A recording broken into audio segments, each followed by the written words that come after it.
Today on AMR, federal workers cast Trump's many Mar-a-Lago trips as working from home after he suggests that all government employees should work from the office. Plus, Trump and the Pentagon officials deny, as the New York Times reports, on Musk receiving a briefing on plans for for a potential war with China. 911 audio reveals confusion and panic after 4 Idaho students were killed. She's not waking up, the woman tells the dispatcher. And last week was Fashion Week in El Paso. RightNow News contributor Sofia Alejandro will have the latest and a full report. I'm Anthony Martinez, and here's my report.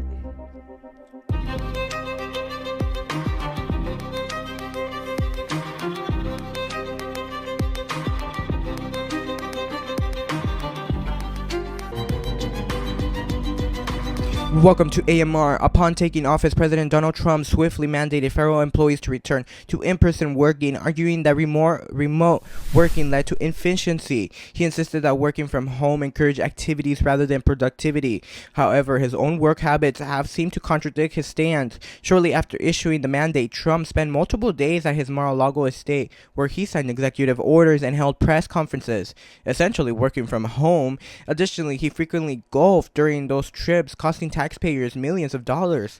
Critics point out his hypocrisy of demanding government employees return to the office while himself conduct business from his luxury resorts. Trump's administration, particularly through its relationship with Elon Musk, has focused on reducing the government workforce, portraying government employees as unproductive. While the administration has already cut thousands of jobs, analysts estimate that Trump's policies could add trillions to the federal shortage. Meanwhile, government employees, some who were hired specifically to work from remote roles, have faced significant disruption, many having to seek additional child care or even resigning. Despite Trump's claims of wasteful government spending, reports indicate that his frequent trips to Mar-a-Lago have cost taxpayers over $18 million since January alone, raising concerns about his own responsibilities. While previous presidents, including Biden and Obama, have traveled home at taxpayers' expense, watchdogs note that Trump's trips are unique because they benefit his personal businesses. Each visit to Trump's own property direct government funds into his own enterprises, leading to accusations of self-enrichment. Critics argue that while Trump condemns federal workers for efficiency, his actions undeterminedly goes against his own rhetoric on government ways, highlighting a stark contrast between his policies and personal behavior. So what do you think? Emergency. 1122. What is the rest of the address? Oh, Kings Road. Okay. Can I just tell you what happened pretty much? What is going on currently? Is someone passed out right now? I don't really know, but pretty much at 4 a.m. Okay, I need to know what's going on right now if someone is passed out. Can you find that out? Yeah, I'll come. Come on, Bethany, we gotta go check. She's not waking up. Okay, one moment. I'm getting help started that way. That was the audio from the 911 call after 4 University of Idaho students were stabbed to death, revealing the panic of the survivors as they struggled to understand what occurred. The call was made on the morning of November 13 of 2022.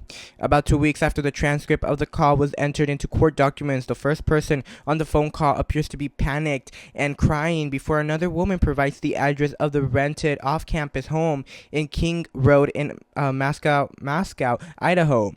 The transcript of the call was included in a motion filed on February 24th, as prosecutors sought to include it in the trial of the accused killer Bryan Kohberger. Prosecutors say Bryan, 30, fatally stabbed the 4 students in the Paseo home in November of 2022. He has been charged with 4 counts of first-degree murder and 1 count of robbery. A judge entered a not guilty plea on behalf of Kohberger's trial. His trial has been set for August 11. Prosecutors have said they will seek the death penalty. And Elon Musk visited the Pentagon on Friday for a briefing that President Donald Trump stated was focused on government efficiency rather than military strategy involving China.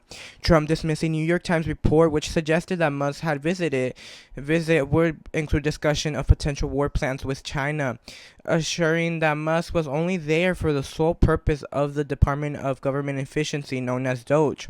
Defense Secretary Pete Hegseth echoed Trump's denial, emphasizing that the meeting was informational discussion and innovation about cost-cutting efforts within the government, not about any military operation. Musk arrived at the Pentagon shortly before 9 a.m. and stayed a little bit over an hour while multiple defense officials confirmed that China was one of the topics discussed. They could not verify whether the meeting was involved about any specific war plans, but the discussion reportedly remained unclassified. But some analysts noted that if Elon Musk were to be briefed on military strategies regarding China, it would significantly be an expansion of his involvement in the Trump administration and could raise concerns about conflicts of interest given his business ties with the federal government and his financial interests in China through Tesla. And El Paso Fashion Week was last week in Palm Desert. RightNow News contributor Sofia Alejandre has the latest. Sofia? Thanks, Anthony.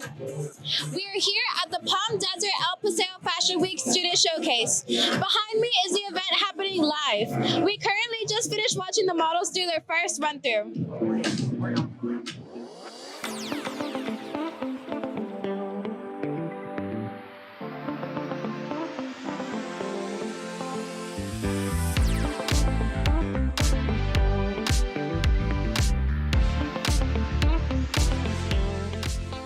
The lights, the fashion, the energy. Fashion Week El Paseo 2025 has officially kicked off, and let me tell you, it's already turning heads. This isn't just any fashion event, it's a major moment for Palm Desert, drawing in fashion lovers from across the nation and even from across the globe. Students at the Instituto Marangoni in Miami were given the opportunity to debut some of their designs tonight, an amazing opportunity for both fashion students and local high school students. Students from Indio High School, Palm Desert High School, and others were all invited to attend this event tonight. Everyone was invited on the runway to take a group photo and catch a glimpse of backstage. But Fashion Week El Paseo isn't just about style, it's also about supporting the future. Tonight's event benefits Think Together, an organization dedicated to educational programs that help young minds thrive. Fashion meets philanthropy. We love to see it. So could you just tell us a little bit about why you decided to volunteer at this event? Of course, absolutely. I was asked to help out with raising money for Think Together. It's a 30-year-old program that services 3,000 kids here locally and 200,000 kids across the state. All of the money for this raffle will go directly to the program, which helps kids do all kinds of amazing things. Some of their fashion school participants are actually going to be here walking and showcasing their product. That's amazing. So you do work with the Ophelia Project, correct? Yes, that is my first passion, absolutely. So what would you say to someone who maybe is in the Ophelia Project, which is a mentorship for young women? Yes. What would you say to someone like that who wants to get into like this fashion world? Network, meet people, ask somebody who is already doing it. You definitely know someone who's already been where you are, so it's about meeting those people, and there's always resources for that. So as an Ophelia girl, you know that all you have to do is ask. And so if they could ask me, and I'd be happy to help and do whatever I needed to do. So, yeah. We were able to speak to some attendees of this fashion show to learn a little about why they were here. So first of all, why are you here at this fashion show? What brought you here? To see you. You know what? Miami is truly a big part of our hearts. I was born in Miami. We grew up in Miami. We met in Miami. A lot of fashion. Donald and I have done. Donald is an iconic shoe designer. And my girlfriend here is one of the most amazing hairdressers. Thank you. So, you know, what brings us here is to see what these young kids are doing today, because that is our future. I 100% agree with that. As kids grow up, they get to see designers just like these younger generations will get to see the Miami Institute, and it just keeps going and going. More inspiration leads to more inspiration in different communities, not just fashion, but it's inspiring to everybody. right, thank you so much. I don't have enough cards, but this is my book. And it will tell you, 2.5 years, 1 day a week. And I didn't realize I got an award from the Italian government. I was producing over 1 million pair of shoes out of Italy. Wow. 300,000 out of Spain, all the leatherware. And I was doing dog wear as well. Everything I did in leather for 2-legged, I did for 4-legged. Oh, that's And it's all in the book. So you can take it. I don't have enough. Okay. You got it? We have. Yep. And this is. She's going to tell you the link.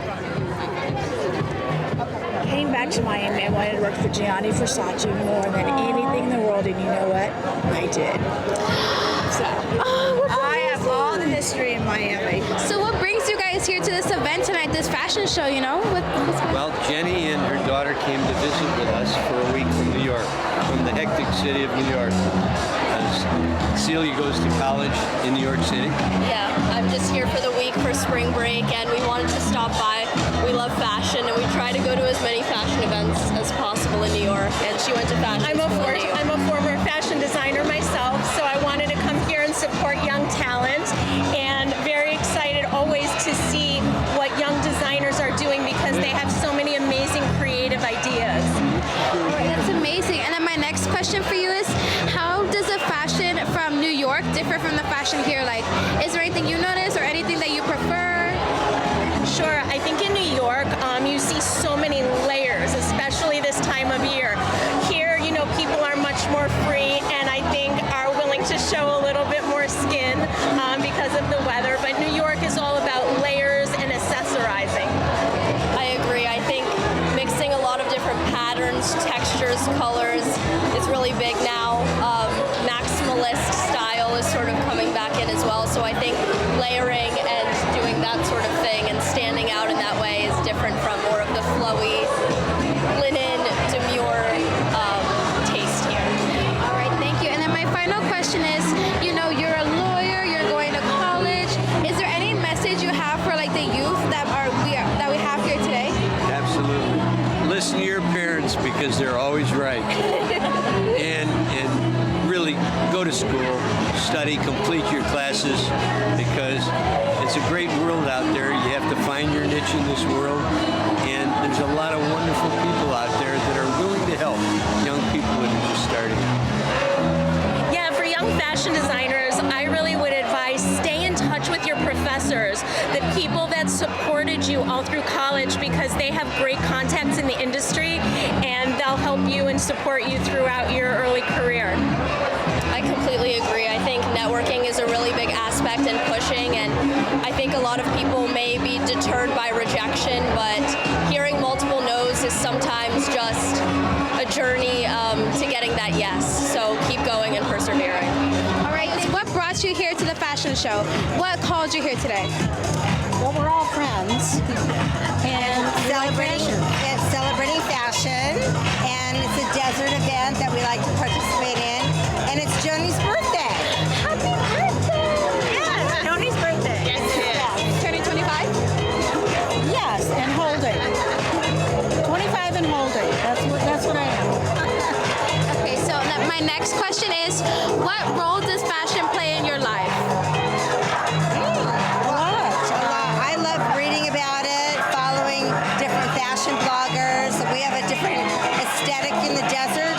We're pickleballers, so we are in a lot of fitness clothes all day long. So it's fun to come out, and they're golfers. So now we can just have our fashion. We can let I it go. used to work in the fashion industry and produce fashion shows. So for me, this is like, you know, I need to come see what's current, what's going on in fashion. And then my last question to you all is, what would you say to someone, you know, maybe someone, a young adult who's trying to fashion or like just anything, you know? Go to Fashion Institute. I mean, you need to go to college and get your degree and get into the industry. After students were permitted time to mingle, it's time for the main event. Everyone was redirected back to the runway where they sat and wait for the show. Wow, everyone was absolutely stunned by the beauty and innovation shown here tonight. Overall, the El Paseo Fashion Show was truly a night to remember, not just for the designers, but for the models, attendees, students, and everyone involved. In Palm Desert, Sofia Alejandre, RightNow News. Thank you, Sophia, for the report. That's AMR for this Monday. I'm Anthony Martinez, and thank you for watching. We'll be back for another edition of AMR. Thank you for watching. If you enjoyed today's video, don't forget to hit the subscribe button and give us a thumbs up, share the video. And if you want more content, follow us on social media at _RightNow News, or follow me directly at Tony Martinez Now. Anthony Martinez Reports is a RightNow News signature production, copyright 2025, RightNow News.